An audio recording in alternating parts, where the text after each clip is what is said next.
वसी और गैर आबाद जंगल के एन वस्त में, जहां आसमान को छूते हुए बुलंद दरख्त थे और झाड़ियां रात के आसमान की तरह घनी थीं, शेर की बादशाहत थी। इसका नाम इस्लान था, एक शानदार मखलूक जिसकी सुनहरी यल सूरज की किरणों में चमकती थी।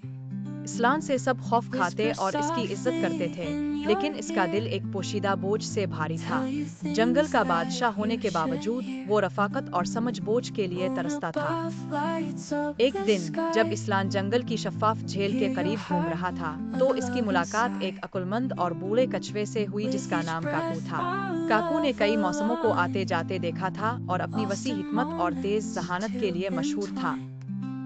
इस्लान के चेहरे की संजीदा कैफियत से मुतासिर होकर काकू एहतियात से शेर के करीब आया और पूछा, जंगल का बादशाह इतना परेशान क्यों नजर आता है? इस्लान अगरचे शुरू में झिझक रहा था, लेकिन जल्द ही इसने काकू के सामने दिल खोलकर बात की। मैं तारीफ व इज्जत से घिरा हुआ हूँ, लेकिन मैं अकेला हूँ। कोई नहीं समझता कि बादशाह होने के साथ जो तन्हाई आती है वो कैसी होती है। कोई भी इस यल के पीछे छुपे हकीकी मुझे नहीं देखता। काकू ने गौर से सुना और सर हिलाते हुए इस्लान के अल्फाज का बोझ समझा।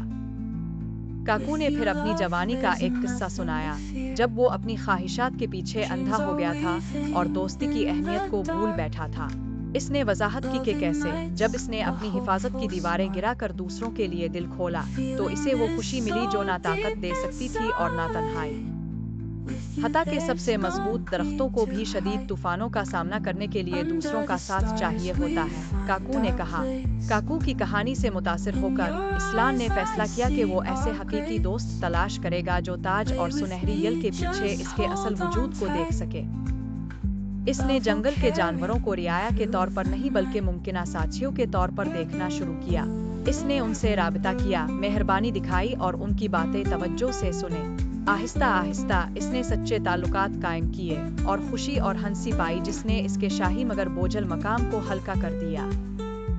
इस्लान ने ये सीखा कि बादशाह होना सिर्फ ताकत काबू पाने का नाम नहीं, बल्कि दूसरों के लिए दिल खोलने और अपनी कमजोरियों को तस्लीम करने का भी है।